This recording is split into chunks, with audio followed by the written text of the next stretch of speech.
जय हिंद साथियों, आप लोग का अपना यूट्यूब चैनल मार्जिन में आप सबको दिल खुलकर स्वागत है। मैं आज बिहार बोर्ड क्लास 12 का पॉलिटिकल साइंस का वस्तुनिष्ठ प्रश्न लेकर आया हूं, जो कतई जहर प्रश्न होगा, जो सीधे पेपर में छपेगा। आप पूरे वीडियो के अंत तक बने रहेंगे। ये 3 फरवरी को ये प्रश्न छपने की पूरा संभावना रहेगी, ठीक है, याद रखेंगे। और इसमें 60 प्रश्न की चर्चा की जाएगी और 60 के 60 बिहार बोर्ड के लिए कतई जहर प्रश्न होगा, सीधे प्रश्न पेपर में छपेगा। आप पूरी शिद्दत के साथ पूरे वीडियो के अंत तक बने रहेंगे। कम समय में आपको सिकंदरा बनाई जाएगी, वीडियो छोड़कर भागेंगे नहीं, अन्यथा बहुत पछताएंगे, ठीक है। आज का ऊर्जावान होगा, मुझ पर तरस मत दिखा ए जिंदगी मैं कोई बेचारा नहीं हूँ। क्या? मुझ पर तरस मत दिखा ए जिंदगी मैं कोई बेचारा नहीं हूँ, तेरे सामने खड़ा होकर लड़ूंगा क्योंकि मैं अभी हारा नहीं हूँ। इस जुनून के साथ पूरा लगे रहिए। पहला प्रश्न जानेंगे, कौन भूमंडलीकरण का आलोचक नहीं है? तो इसका आंसर हो जाएगा ऑप्शन डी, मनमोहन सिंह। कौन नहीं है? मनमोहन सिंह। मनमोहन सिंह देश के प्रधानमंत्री भी रह चुके हैं, याद रखेंगे। और भूमंडलीकरण शब्द देखा जाए तो विलियम जॉन विलियम के द्वारा किया गया था इसका उपयोग, और ये 1990 के दशक में आया था। क्वेश्चन पूछेगा कि भारत में भूमंडलीकरण की शुरुआत कब हुई थी? तो 1990 के दशक में। ये भी बात याद रखेंगे। भूमंडलीकरण क्या होता है? भूमंडलीकरण वह प्रक्रिया है जिसमें किसी देश की अर्थव्यवस्था पूरे विश्व की अर्थव्यवस्था को एक साथ जोड़ा जाता है, उसे भूमंडलीकरण कहते हैं, याद रखेंगे।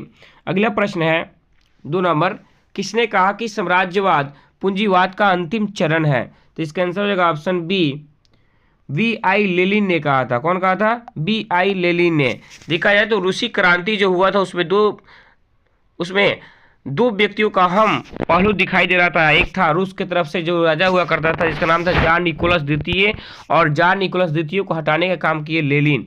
लेनिन बहुत ही अच्छे इंसान थे, याद रखेंगे। वो हमेशा साम्राज्यवाद के प्रति उत्तरदायी थे, जबकि जार निकोलस द्वितीय पूंजीवादी के प्रति उत्तरदायी था। क्वेश्चन नंबर 3 है, भूमंडलीकरण किस विचारधारा पर टिका है? तो इसका आंसर हो जाएगा ऑप्शन डी, उदारवाद की विचारधारा पर। क्वेश्चन नंबर 4 है, विश्व के संदर्भ में सोचो देश के हित में करो, यह सूत्र किसने प्रचारित किया? तो इसका आंसर हो जाएगा ऑप्शन डी, मनमोहन सिंह ने किया था। किसने किया था? मनमोहन सिंह ने। क्वेश्चन नंबर 5 है, पर्यावरण का विकास पर विश्व आयोग की रिपोर्ट क्या शीर्षक है? तो इसका आंसर हो जाएगा ऑप्शन बी, हमारा साझा भविष्य। पर्यावरण देखा जाए तो मानव का हर चीज है, पर्यावरण के बगैर मानव का जीवन जीना नामुमकिन है, याद रखेंगे। क्वेश्चन नंबर 6 है, सामरिक सुरक्षा उपक्रम या नक्षत्र युद्ध कार्यक्रम किस देश ने बनाया?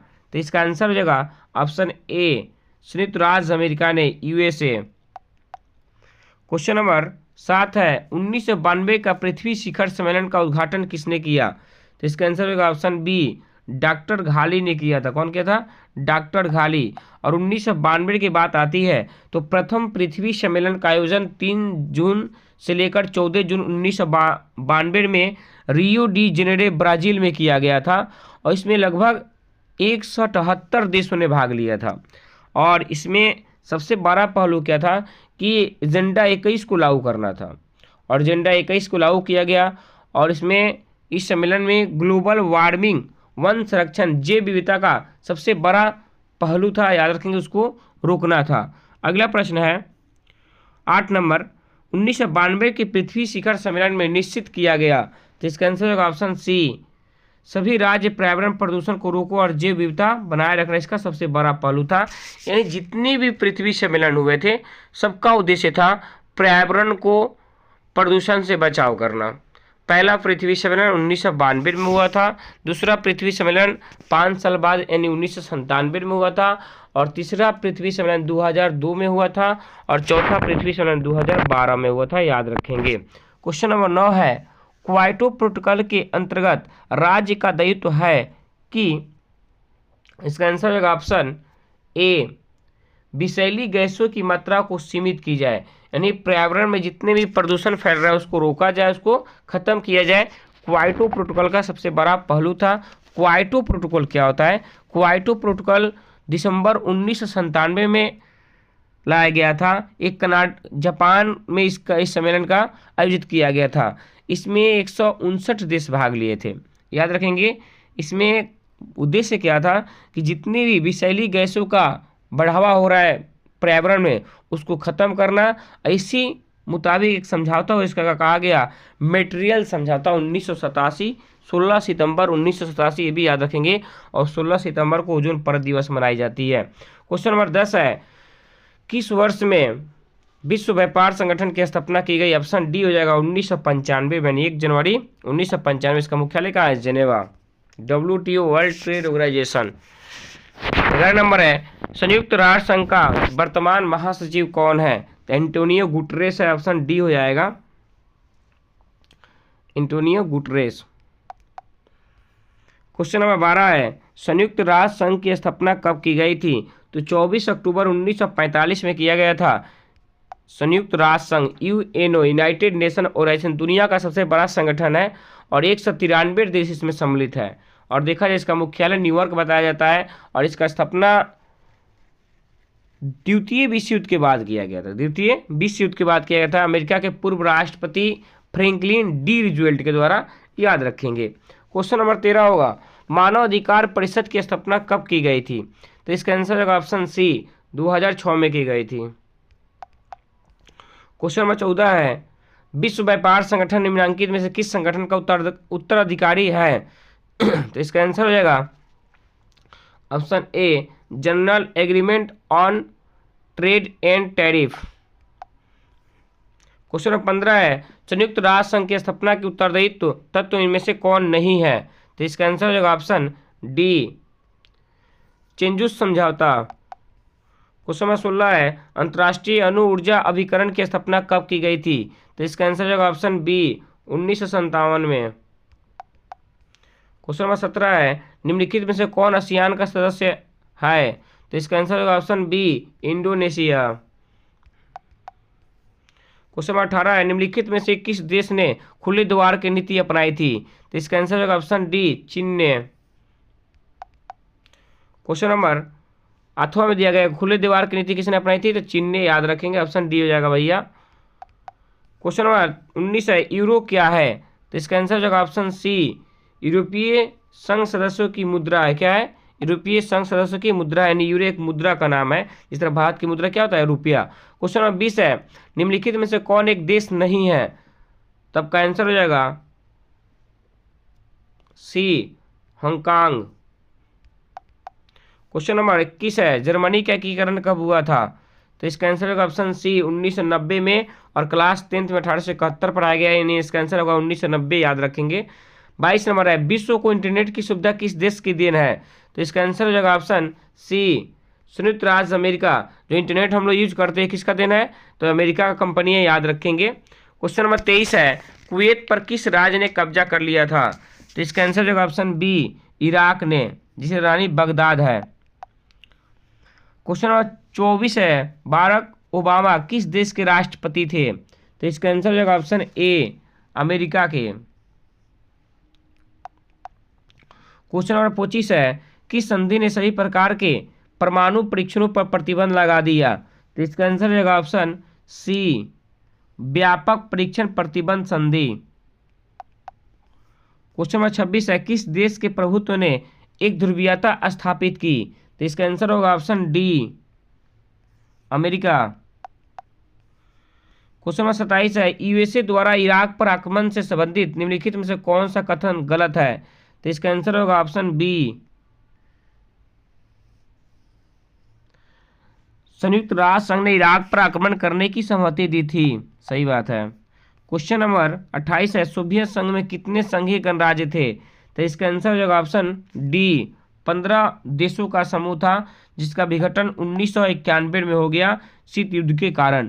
क्वेश्चन नंबर 29 है, निम्न में से कौन सा देश सोवियत संघ का गणराज्य थे? तो इसका आंसर हो जाएगा ऑप्शन डी, इनमें से सभी थे। 30 है, सोवियत व्यवस्था में अर्थव्यवस्था को कौन नियंत्रित करता है? तो इसका आंसर हो जाएगा ऑप्शन बी, राज्य करता है। क्वेश्चन नंबर 31 है, शॉक थेरेपी द्वारा किस तरह की अर्थव्यवस्था प्रस्तावित की गई थी? तो इसका आंसर होगा ऑप्शन सी, पूंजीवादी।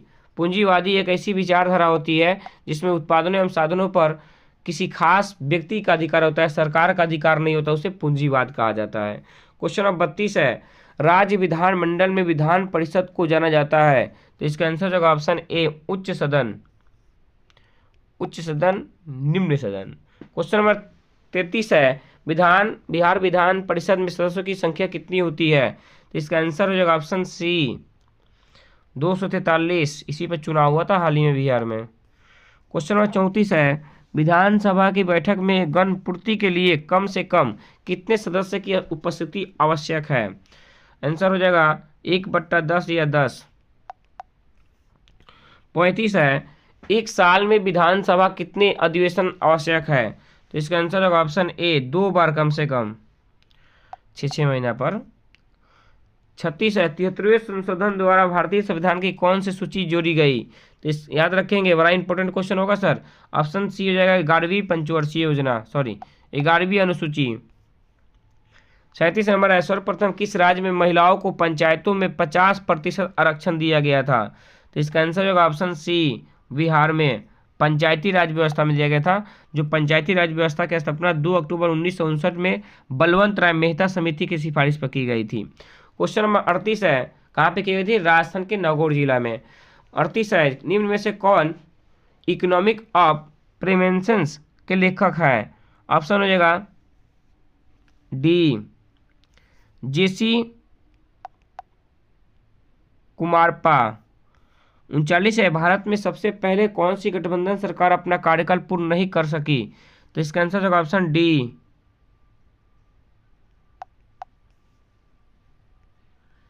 बीपी सिंह के नेतृत्व वाली राष्ट्रीय मोर्चा सरकार। क्वेश्चन नंबर 40 है, किस राष्ट्रीय राजनीतिक दल की स्थापना 1980 में हुई थी, तो इसका आंसर हो जाएगा option Bharatiya Janata party, B हो जाएगा, बीजेपी। अटल बिहारी वाजपेयी इसका प्रथम अध्यक्ष थे। क्वेश्चन नंबर 41 है, भारत ने अपनी पूर्व की ओर देखो नीति कब अपनाई, तो इसका आंसर हो जाएगा ऑप्शन ए, 1991 में अपनाई थी। और इसी 1991 में भूमंडलीकरण, वैश्वीकरण और वैश्वीकरण, उदारीकरण, निजीकरण की नीति अपनाई गई थी, और भूमंडलीकरण 1991 में 90 में। अगला क्वेश्चन है 42, बिहार के प्रथम मुख्यमंत्री कौन थे, श्री कृष्ण सिंह थे, और इनको बिहार का केसरी भी कहा जाता है। क्वेश्चन नंबर 43 है, तेलुगु देशम किस राज्य की क्षेत्रीय दल है, तो आंध्र प्रदेश। और इसी तेलुगु भाषा पर आंध्र प्रदेश पहला राज्य है जो भाषा के आधार पर राज्य का गठन किया गया था। क्वेश्चन नंबर 44 है, किस भारतीय राजनीतिक दल को क्षत्रिय संगठन के रूप में जाना जाता है, तो कांग्रेस पार्टी। इसकी स्थापना 28 दिसंबर 1885 में एलन एक्टोबियम ह्यूम के द्वारा किया था। महाराष्ट्र राजधानी मुंबई में 72 प्रतिनिधि भाग लिए थे। पहला अधिवेशन मुंबई में हुआ, याद रखेंगे। और इसके अध्यक्ष कौन थे, WC बनर्जी। 45 है, भारतीय जनता पार्टी किस दल का पुनर्गठन है, तो इसका आंसर हो जाएगा ऑप्शन ए, भारतीय जनसंघ का। 46 है, DMK किस राज्य का क्षेत्रीय दल है, DM किस राज्य का क्षेत्रीय दल है, तमिलनाडु। क्वेश्चन नंबर 47 है, किस समिति के सिफारिश के आधार पर भारत में पहली बार पंचायती राज व्यवस्था संस्था स्थापना की गई, बलवंत राय मेहता समिति की सिफारिश पर कब किया गया था, 2 अक्टूबर 1959 को किया गया था। और कहाँ पे, राजस्थान के नागौर जिला में। और त्रिस्तरीय था, इसमें ग्राम स्तर था, प्रखंड स्तर था और जिला स्तर था। क्वेश्चन 48 है, 1885 में किस राजनीतिक दल की स्थापना की गई थी, तो अखिल भारतीय कांग्रेस की गई थी, याद रखेंगे। मुस्लिम लीग की स्थापना कब हुआ था, 1906 में। जनता पार्टी कब हुआ था, 1977 में। और बीजेपी के 1980 में। क्वेश्चन नंबर 49 है, किस राजनीतिक दल ने एक देश एक संस्कृति एक राष्ट्र का विचार पर बल दिया था, तो भारतीय जनसंघ ने, जो कांग्रेस का पहला नाम था, इसी से कांग्रेस बना था। क्वेश्चन 50 है, अखिल भारतीय किसान कांग्रेस की स्थापना किसने की थी, तो चौधरी चरण सिंह ने किया था। और इन्हीं के जन्मदिन पर, ये भारत के प्रधानमंत्री भी रह चुके हैं, इनके जन्मदिन पर किसान दिवस मनाई जाती है। 51 है, किस भारत का संविधान किस वर्ष अपनाया गया, 1949 में, 26 नवंबर 1949 में अंगीकार किया गया था। 52 है। उत्तराखंड राज्य किस वर्ष बना? 2000 में बना था, याद रखेंगे। उत्तराखंड राजधानी देहरादून है। क्वेश्चन नंबर 53 है। 26 जनवरी को निम्न रूप से मनाते हैं, तो ऑप्शन ए हो जाएगा गणतंत्र दिवस। हाल ही मनाया गया था 77वां गणतंत्र दिवस। क्वेश्चन नंबर 54 है। भारत में अखंडता में एकता की विशेषता के बारे में किसने कहा? जेल नेहरू ने कहा था। क्वेश्चन नंबर 55 है। भारत में प्रतिबंध नौकरशाही के विचार का समर्थन किसने किया? इंदिरा गांधी ने किया था, देश की प्रथम महिला प्रधानमंत्री थी। क्वेश्चन नंबर 56 है। अखिल भारतीय किसान कांग्रेस की स्थापना किसने की थी? चौधरी चरण सिंह ने किया था, देश के प्रधानमंत्री भी रह चुके। इनके जन्मदिन पर भारत में राष्ट्रीय किसान दिवस मनाई जाती है। क्वेश्चन नंबर 57 है। दक्षिण एशिया का सबसे बड़ा देश कौन सा है? तो इसका आंसर होगा ऑप्शन सी, भारत है। अपना देश भारत, प्यारा देश। 58 है। भारत और चीन ने अपने कूटनीति संबंध कब स्थापित किए थे? तो इसका आंसर होगा ऑप्शन सी, 1950 को। क्वेश्चन 49 है। नेपाल में लोकतांत्रिक व्यवस्था की मांग को कब स्वीकार किया गया था? तो इसका आंसर होगा ऑप्शन बी, 1990 में। लास्ट प्रश्न जानेंगे, भारत और बांग्लादेश के बीच का मुख्य मुद्दा क्या था? तो पेपर में कतई ध्यान होगा, जल विवाद। जल को लेकर आपस में टकराव हो रही थी, इसके जल विवाद कहा गया था। आज इतना ही वीडियो रहा, और अब वीडियो अच्छा लगा तो प्लीज़ आप लाइक करें, नहीं किए हैं तो प्लीज़ सब्सक्राइब करें और शेयर करें। जय हिंद, जय भारत। इस सीधे 3 फरवरी के पेपर में छपेगा, एक बार भरोसा कर लो यार।